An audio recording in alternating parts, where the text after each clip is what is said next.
Patrick O'Morris. How many kids you got? I have four amazing children. What is it that you do? Ooh, that's a loaded question. Okay. Um, What is it that you do for work? I'm in IT. So during the daytime, I work in IT, program management. What do your kids do? One is a fashion model, aspiring designer. Another one is music producer. Um, Another one is photography, videographer slash director. And my fourth one, she's a personal support worker. What was it like for you to make sure that they had an education? Ooh. Um, Making sure that they had an education was something that was huge for me because I needed to make sure that they were somewhat prepared for the world that they were entering into. I didn't want there to be any barriers to at least having a high school education. I've seen quite a lot of people who struggle because they didn't finish high school. And two out of the four of my kids had a hard time with high school. And I think that because we are a creative family, the environment within school didn't quite nurture and support that creative nature very well. So there was a hard time fitting in from that perspective. But I'm glad that they were able to tough it out um, and complete that, even though sometimes they needed a foot in their butt to help them. But I'm glad that they achieved that, and now that they've started using their creativity as a way to generate some income, to me that's a beautiful thing, because if they love what they're doing, then life is so much easier. What would you say is the biggest challenge of raising four kids? The biggest challenge of raising my four children was one. I started out quite young, and so I had this vision in my head as to what I wanted my family to be and to look like, and doing my very best to nurture them, guide them. And for me, a lot of it was looking at what I wanted when I was growing up that I didn't have. Because I didn't grow up with my mom or my dad. And there was a lot of my life that I wanted to figure that out. And so when I had my children, it was looking at life through their eyes and thinking to myself, what are the things that I know that I needed and that I didn't have? And then provide that to them and then teach them, hey, I'm going to do the best job I could possibly do, but I know I'm going to miss some stuff. And the stuff that I miss, I hope that you don't get mad at me, but when you do have children, that you fill in those gaps. And you teach them as much as you know. And so we can push that forward, so that sense of family, that sense of unity, that camaraderie, that we can kind of stick that out together, because it's the end of the day, it's us against the world. And if we can't rely on each other, if we can't be there for one another, then that's not a good thing. And I've seen so many families, even my own experience with some of my family members, wherein your ability to be able to rely on them at times is questionable. So for me, the hardest thing really was learning about myself and really examining me, my life, and the things that I wanted about my life, and then being able to impart that to them and help them to understand and continue that cycle of growth.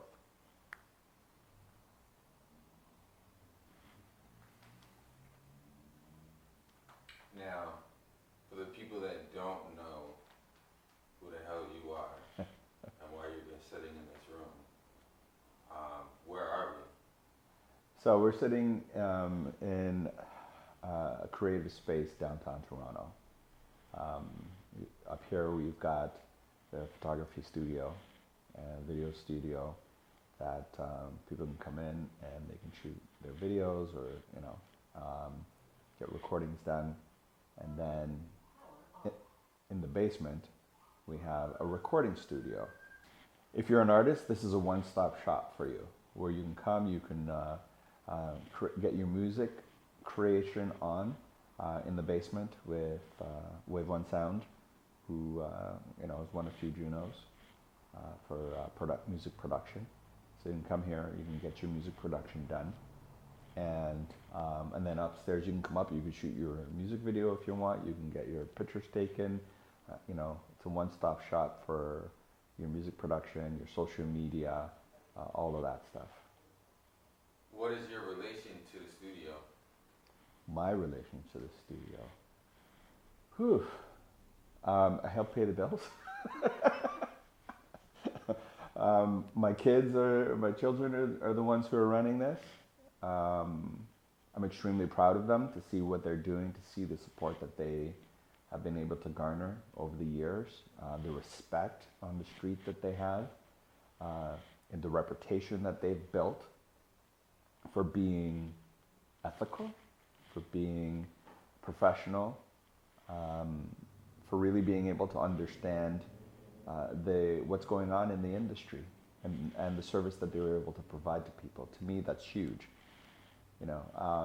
It's funny. Somebody said to me today, they had a meeting with my son, the one that does music, Nate Smith, and the comment was like, he's such a nice guy.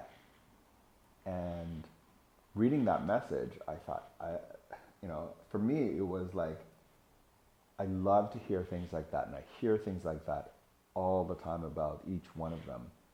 And to me, it goes back to the fact that I've done my best as a parent to try to help them how to navigate the world, how to be nice to the help, how to be nice to the stranger, how to be nice to the people around them, so that people will view them in the light that they want to be viewed in. And that transfers over into how they do business, how they work together, as well as how they work as individuals. And I think that that's a fantastic thing. So being able to come to this space and see what they're doing. When they had their grand opening and there was, people lining up to get in, to check out the space, to me, as a parent, I stood there extremely proud to be able to see how their reputation has preceded them. A video came out today about what's been going on with you. From when you found out what was going on, what has been the thought process, as well as how you managed to keep yourself from feeling overwhelmed? When going through the process of going in the hospital, because I wasn't feeling very well, and I don't know, it took maybe about a month really of going back and forth with Emerge, having them check me out, and it wasn't until the fourth time that I was there that they did a CAT scan on me. When they did that, they saw that there was some issues with my thyroid on the right side. And it's funny because there's a scale that they highlighted wherein it's like a 1 to 5 scale, 1 being not concerning and 5 being very concerning. And then when I looked at the results, mine was a 7. And when I saw that, I was like, ooh, that's not a good thing. And then I had a follow-up appointment to get that checked out, to sit and talk with a surgeon about it. Went for a biopsy, went and did the biopsy, and that was absolutely, positively no fun. The biopsy was horrible, to say the least. And for me, doing the biopsy was so difficult. I don't wish that for anybody. Anyhow, after getting the results from the biopsy and then realizing that, yeah, I definitely do need surgery. Yes, this is cancerous.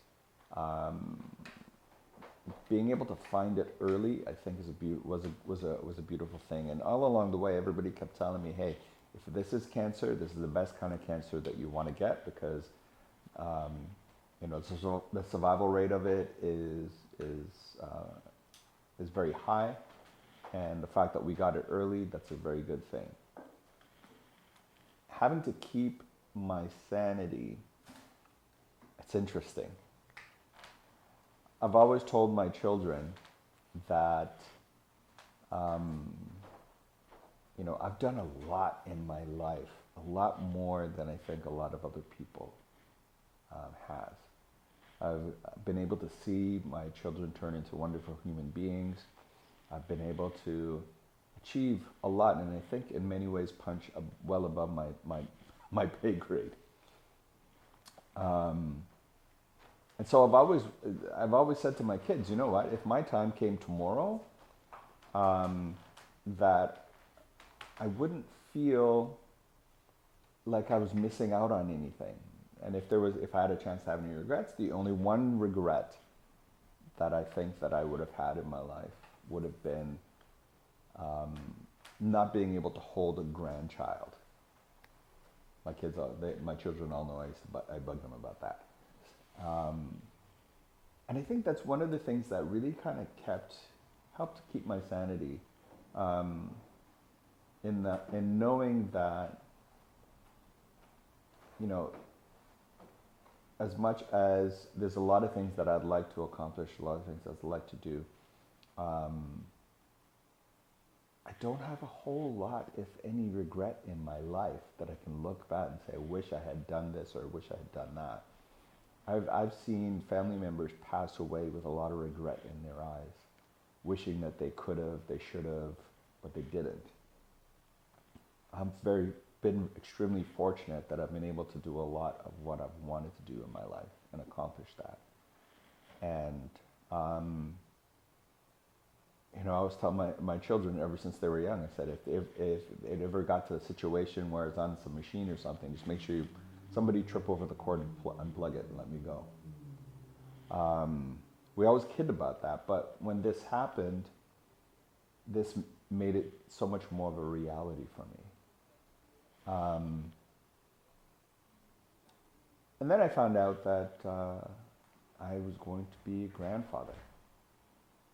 And when I found out that I was going to be a grandfather, that was huge for me. I think that really put an extra pep in my step, in a sense, that was like, whatever happened with this disease, sickness, whatever you want to call it, I need to make sure, I need to be around.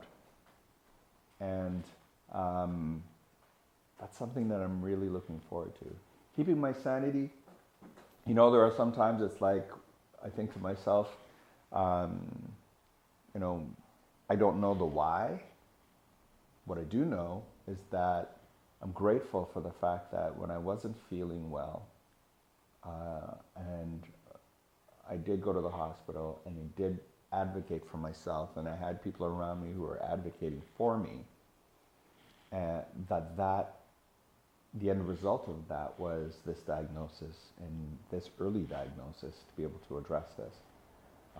Because thyroid cancer, from what I've read, what I've heard, it's a silent killer. Most people don't know that there's something wrong until it's too late. And by the time they find out, it's too late. For me, I try to pay attention to my body, and I try to do my best to make sure that I'm aware. If something doesn't feel right, I go and get it checked out. I've seen enough older generation who, number one, pretend like they're not sick, thinking it's going to go away. Or they're afraid to be able to go to the doctor and get diagnosed. Or people who go and they find out and then they don't tell anybody. And so none of their family members are prepared for what's happening. And they suffer in silence. And that was never going to be me. I put the word out there, this is what's happening with me. And in a lot of ways, I'm trying to push the message out there that you have, number one, you have to advocate for yourself, and number two, you can't, it's not a good idea to suffer in silence. You've got family, you've got friends, people who can support you, and a lot of times, me being the person that people would generally come to for support, I'm usually the guy who's supporting everybody around me as much as I can, to then turn around and have people around me support me is not always the easiest thing to accept. But part of the important thing around that is being able to be clear in what you need and what that support is going to look like. And, you know, a lot of times people do want to tell the story a million times. You know, I'm hoping, you know, letting people know about what's happening. I won't have to tell the story a million times, but much bigger than that is if I can encourage somebody to go and get themselves checked out when they feel something's wrong, sooner than later. You know, I've had friends who've passed away because a very close friend of mine who passed away from diabetes. And he basically went to bed, ended up in a diabetic coma and did not wake up. And when they found him in his apartment, his health card had been expired for 5 years. It means he hadn't been to see the doctor in a very long time. And even when he wasn't feeling well and the people around him were telling him, go to the hospital, go get yourself checked out, he didn't. And he passed away from that. You know, I've got another friend who passed away because he had heart issues and he was afraid to go to the doctor and get checked out. I don't want that for anybody. So, you know, part of me putting the word out there is not just to highlight what's happening with me, but it's to highlight the fact that we all need, no one needs to suffer in silence. We all need support at some point in time. And there's no fear. There should be no fear in getting yourself checked out and being an advocate for that. So that's what's happening with me. I'm sharing the story as I go along this journey. The message I put out today was just kind of letting everybody know who doesn't know that this is what's happening. I'm going to be having surgery, and along the way I'm going to be documenting it and just kind of sharing my experience so that I can hope that people will, you know, go out and get themselves checked out. I've already gotten quite a lot of, the response so far has been really good from a lot of people who've thanked me for sharing, because they've gone through similar situations, but they've suffered in silence, and that's never a good thing. I hope that me sharing, and you know, this has been a theme of my life, I guess you could say, in that my life has always been an open book. I've always been willing to share my experiences, the experiences that I've gone through in my life, so that, because my thought process, it has always been, if I can help somebody go through what they're going through, understand that they may not necessarily be alone and that the challenge that they're facing is natural, then it might make that path a little bit easier. So for me, sharing my story, sharing this experience, I'm hoping and praying that anybody who sees this will be able to draw a little bit of strength, will be able to learn something about, not just about me, but really some insight into themselves and this human condition that we're all a part of. You know, getting old is definitely, as you get older, as I get older, I see people who, you know, knee issues, back issues, you know, all kinds of physical ailments, and I've been pretty blessed in that I haven't really had anything crazy until this. And this was a reminder as to how important our health is, how important it is to maintain half decent health, how important it is to eat right, how important it is to manage your mental health, you know, how important our mortality is that we take for granted. And so, to answer your question, I would love for people to walk away with a better understanding of their own mortality, even start to question themselves around it. How do I manage my mental health? What are the things that I do? For me, getting through this, I rely on my family, my friends, my fiance. Sharing this story is part of me managing my mental health, part of me managing this thing, because I can look at it from the perspective of woe is me, why is this happening to me? Or I could look at it and say, hey, what am I learning from this experience about me? And what can other people learn about the experience that I'm going through? You don't have to, I'm a firm believer that you don't have to go through what other people to go through in order to learn. You can watch them. You can see what they've gone through and you can learn from that. And because I'm a firm believer of that, I think sharing this story is going to shed some light. When the doctor said, you have the best kind of cancer you can get, that messes with your head a bit. Because when you think about cancer and you hear about it, there's a lot of fear and anxiety that can come up around it. So to hear it phrased that way, on one hand, it's like, thank God. On the other hand, wait a second. This is still, a big thing to have to deal with.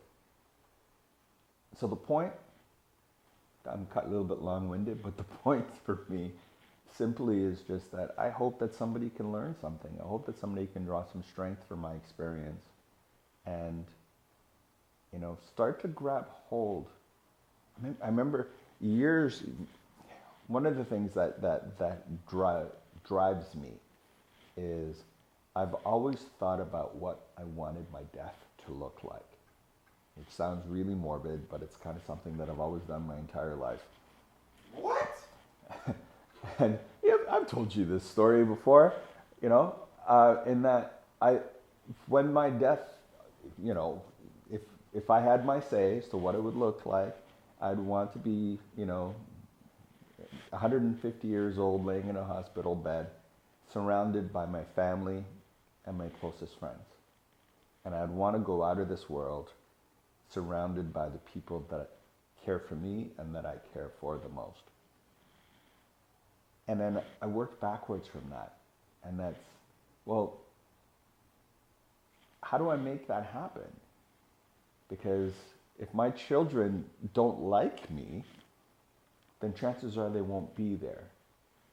If my friends don't like me, chances are they won't. Or if they do end up being there, it'll be out of, what's in the will sort of situation. So I've always tried to live my life keeping that in mind. What do I want my end to look like?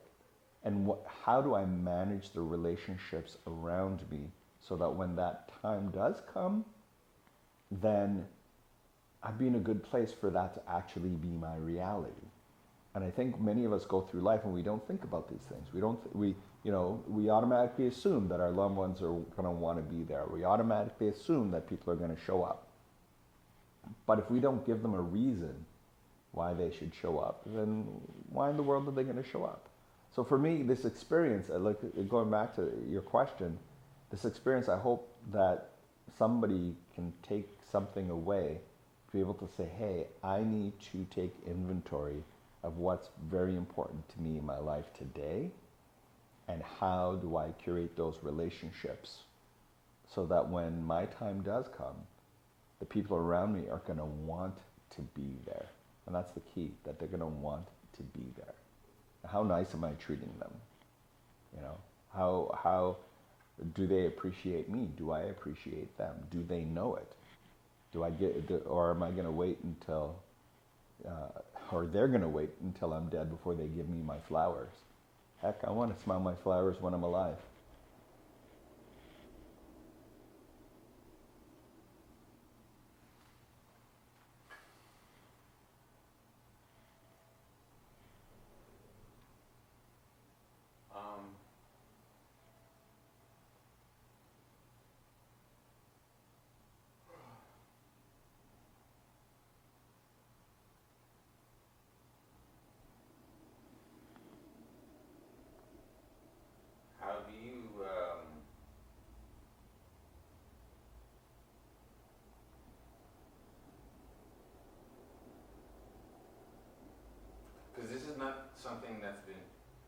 not to say it hasn't been done before, but like this is new to us. Mm-hmm. When you first found out Mm-hmm. versus right now, When I first found out, what were your feelings? yeah, when I first found out, I didn't really feel scared. I was just more like, okay, what's the plan? What do we do? You know, for those who know me, many of you don't, but for those who know me, I'm very much about, all right, what's the plan? How are we going to do this? What are we going to do? So once we got the plan, I was like, okay. Now you start to think about, ooh, okay. Now I know something about me that I know is that historically, I've had minor surgeries before, and it has never ended well. Every single time I've had a surgery, unfortunately, I've ended up with some kind of an infection. The worst one was when I was 28 years old and had my tonsils taken out and ended up in the hospital for 10 days on crazy, crazy antibiotics because of it. A simple surgery is, you know, getting your tonsils removed. Became something rather significant. So that, for me, that's the concern that I have at this point, is hoping and praying that I don't end up with a infection after the surgery. That's my number one thing that I'm gonna hope for. And that's also the number one thing that I'm also very nervous about. I'm curious as to how my body is going to change. After my tonsils were removed, my body chemistry completely changed. I became allergic to foods that I wasn't before. There's a whole bunch of stuff. I felt like I was going through puberty again at 28, which was kind of crazy. Going to be losing half of my thyroid, from what I'm told, I shouldn't need any hormone balancing medication. Depending on how things go, it doesn't look like I will need any radiation or any kind of chemo or anything like that, because it was caught extremely early. But I do believe my body's going to adjust, as it should. You know, my hormones are going to have to adjust. Now only working with half of a thyroid as opposed to a full one. So I don't know what that's going to look like. I don't know what that's going to feel like. And I've always been one who's fairly decently in tune with my body. So that's a concern for me as to what that's going to look like. It took me probably almost 20 years before my body sort of rebalanced itself after my tonsils were taken out. I don't know how long this is going to be, or even if there's going to be a change. I don't know. And then, in the deep, deep recesses of the mind is whether or not eventually the other side of my thyroid, if I'll end up with any issues on that side. That's something that will have to be monitored and checked. So from fear, concern, I'm not sure what you would want to call it, but those are the things really that have moved from, as I've gone from, okay, we have a plan now, this is what we're doing, to, okay, what does the possibilities, what does the future look like?